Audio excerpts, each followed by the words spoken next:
گناہ کے ڈر سے چھپ کر نکاح کرنا۔ میں اور ایک لڑکا ایک دوسرے کو پسند کرتے ہیں، 2 سال سے ایک ساتھ ہیں، ہماری پڑھائی چل رہی ہے تو 5 سال تک شادی کا کوئی امکان نہیں ہے، اس لیے ہم والدین کی اجازت اور انہیں بتائے بغیر چھپ کر ایک دوسرے سے شادی کرنا چاہتے ہیں تاکہ گناہ سے بچ سکیں۔ اس بارے میں رہنمائی فرما دیں۔ اصولی طور پر تو مسئلہ یہ ہے کہ لڑکی ماں باپ کی، خاص طور پہ باپ کی اجازت کے بغیر نکاح کرنا شریعت میں بالکل پسندیدہ کام نہیں ہے، لیکن جب ابا نے اپنی بیٹی کو ایجوکیشن میں داخل کر دیا، اس کے ساتھ لڑکا بیٹھ کے پڑھ رہا ہے، تو ابا کی ولایت ویسے ہی ساقط ہو گئی ہے۔ جو ابا جان نے جو حرکت کی ہے، جو ایجوکیشن سسٹم ہو رہا ہے، تو اب ابا یہ امیدیں لگائیں کہ میری بچی میری مرضی سے شادی کرے گی، کرنا تو چاہیے اس کو، لیکن اب سے اس کا امکان کم ہو جاتا ہے، کیونکہ ابھی جو ہمارے پاس یونیورسٹیوں کے واقعات سامنے آ رہے ہیں، تو لڑکیاں نکاح کرنے سے پہلے ابا سے پرمیشن لیتی ہیں، زنا کرنے سے پہلے نہیں لیتی۔ زنا اتنا زیادہ پھیل رہی ہے، میں ڈیٹیل اس لیے بتا رہا ہوں کہ میرے اس کلپ پہ بہت سارے علماء اعتراض کریں گے کہ میں بیٹی کو باپ کی مرضی کے بغیر نکاح کی ترغیب دے رہا ہوں، حالانکہ یہ شریعت میں پسندیدہ نہیں ہے۔ لیکن اگر ان علماء کو یونیورسٹیوں کے حالات پتہ چل جائے نا، جس تیزی سے زنا سوسائٹی میں پھیل رہا ہے، تو اگر آپ یہ پرمیشن نہیں دیں گے تو وہ زانیہ بنیں گی جو بن رہی ہیں۔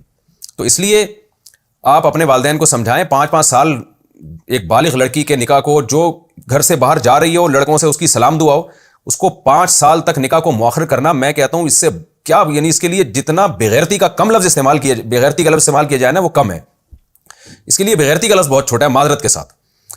تو پتہ نہیں کس دنیا میں ماں باپ رہ رہے ہیں، ان کو ہو کیا گیا ہے، ان میں غیرت ختم ہو گئی ہے، شرم ختم ہو گئی ہے، واللہ عالم ہو کیا گیا ہے۔ آخرت کا خوف جب ختم ہو جائے نا، تو پھر وہ کہتے ہیں نا، اذا فاتک الحیاء فافعل ما شئت، حیا ختم ہو جائے جو چاہے کرو۔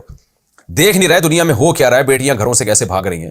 باپ کو تو چاہیے کہ تم خود کرو بھائی، بیٹی کو بولو کہ بیٹا تمہیں جو پسند ہو بتاؤ، میں تمہاری شادی کرتا ہوں۔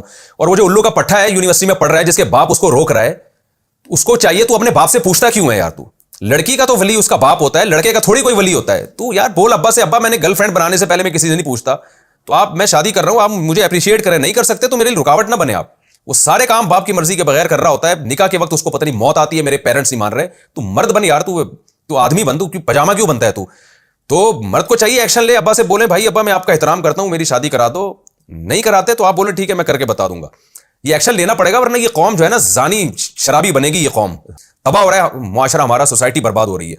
تو نہ لڑکیوں کے ماں باپ کو کوئی غم ہے، بس ایجوکیشن کے پیچھے پڑے ہوئے ہیں، لڑکی زانیہ بن جائے، ڈاکٹر بنے لیکن اچھی، لڑکا ایک نمبر کا بن جائے، معذرت کے ساتھ میں جذباتی ہو رہا ہوں، بس اچھا سائنٹسٹ بنے، اچھا ڈاکٹر بنے، تو آخرت میں اللہ ٹھکائی لگائے گا تمہاری۔ لوط علیہ السلام کی قوم کو جو اللہ نے تباہ کیا ہے نا، اس لیے نہیں کہ اس میں ڈاکٹر انجینئر نہیں تھے، اس لیے کہ وہ سالے بدکاری کیا کرتے تھے وہ لوگ۔ تو اللہ کو زنا سے بہت شدید نفرت ہے، اس لیے نکاح کو آپ پروموٹ کریں۔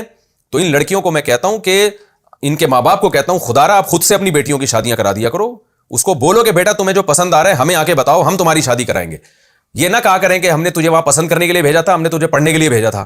تو پڑھنے کے لیے بھیجا تھا تو پڑھ تو رہی ہے نا، تو پسند بھی آ گیا اس کو، کوئی تو نیچرل ہے یہ تو آپ اس کو اپریشیٹ کریں بھائی، اس کے آپ اس کی مدد کریں، ورنہ پھر جب گھر سے بھاگے گی خدا نہ خواستہ پھر روتے پیٹتے آتے ہو، کام ایسے کیوں کرتے ہو کہ تمہاری بیٹیاں تمہارے باغی بنے۔ تو یہ تو فتویٰ ہے اس پر بھی کہ باپ اگر لڑکی کا نکاح بر وقت نہیں کر رہا، اس کی ولایت ساقط ہو جاتی ہے، تو وہ ولی نہیں رہتا پھر وہ۔ تو اس لیے اس کو پروموٹ کریں۔ باقی لڑکوں کو تو میں یہی کہتا ہوں بھائی، اپنے ابا کو مناؤ، نہیں مانتے تو کر لو۔ اور رہا یہ مسئلہ کہ سورس آف انکم ہی نہیں ہے، تو یورپ میں جا کے دیکھو نا، پڑھ بھی رہے ہوتے ہیں، کما بھی رہے ہوتے ہیں، تو یہ تم پاکستان یا انڈیا میں یہ کام نہیں کر سکتے۔ صبح پڑھائی رکھو، شام کو یار کچھ اپنا بزنس شروع کرو، کچھ ٹوٹی پھوٹی کمائی شروع کرو، جب ہاتھ پاؤں چلاؤ گے تو انشاءاللہ انکم بھی آئے گی تمہاری، اور اپنے خرچے پہ پھر اپنی بیگم کو رکھو تم۔ ابا تو آج کل مدد کرتے نہیں ہیں، وہ بچے نہیں پیدا کر رہے اس چکر میں کہ تیسرا بچہ آیا تو ہمارا خرچہ بڑھ جائے گا، وہ بہو کا خرچہ کہاں سے اٹھائیں گے؟ فیملی پلاننگ والوں نے تو دل اتنے بنا دیے لوگوں کے، کنجوس بنا دیا لوگوں کو۔ تو اس لیے آپ خود کریں، ابا اماں کا احترام بہت کریں، لیکن جو شریعت کا حکم ہے وہ پہلے ہے۔ تو اس لیے باقی لڑکی کو میں یہ کہتا ہوں کہ اگر وہ ابا نہیں کر رہے تو لڑکی نکاح کر تو سکتی ہے، لیکن اس میں خطرات یہ ہوتے ہیں کہ لڑکا جو ہے نا، وہ چھپ کے جب نکاح کرتا ہے تو بہت سارے کیسز ایسے ہیں جس میں لڑکیوں کو وہ الو بناتا ہے۔ شادی کرے گا، 2-4 سال مزے اڑائے گا، اس کے بعد فیملی انوالو نہیں ہوتی، وہ چھوڑ چھاڑ کے بھاگ جائے گا آپ کو۔ لڑکیوں کی زندگیاں تباہ ہوتی ہیں، تو انسان کے بچے ملنا آج کل بڑا مشکل ہوتا ہے۔ تو یہ جو آپ کا بوائے فرینڈ ہے نا، جس کے بارے میں آپ پوچھ رہی ہیں کہ میں اس سے چھپ کے نکاح کر لوں، تو اس میں مسئلہ یہ ہے کہ آپ نکاح اگر کر لیں، اول تو چھپ کے نہیں، کورٹ میرج کریں۔ کورٹ میرج میں ڈاکومنٹ مضبوط بنتے ہیں، اور اس میں یہ ہوتا ہے کہ گرفت ہوتی ہے۔ چھپ کے تو 2 گواہوں نے نکاح پڑھایا، لڑکا ایسے کل ٹاٹا کر کے چلا جائے گا، اور بڑے مسائل ہوتے ہیں اس میں۔ تو کرنا بھی ہے تو کورٹ میرج کریں، پراپر جو ایک وے ہے۔ دوسرا یہ کہ لڑکا اکثر ابھی جیسا وہ نظر آ رہا ہے نا آپ کو، آئی لو یو اور محبتوں میں آسمان ستارے وارے بھی توڑ کے لے آئے گا ابھی تو، لیکن جب شادی ہو جائے گی نا، جب ارینج میرج اگر نہیں ہوتی تو پھر لڑکی بہت کمزور ہو جاتی ہے، پھر لڑکا اس کے جذبات سے کھیلتا ہے۔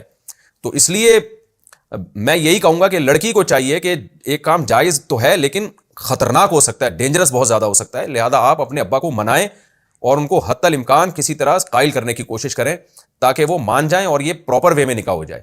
تو اس طرح سے کریں. اللہ تعالیٰ مدد کرے آپ کی، اور ماں باپ کو اللہ ہدایت دے. اللہ ہدایت دے ماں باپ کو، ورنہ آخرت کی سزا کے لیے پھر ان کو تیار ہو جانا چاہیے.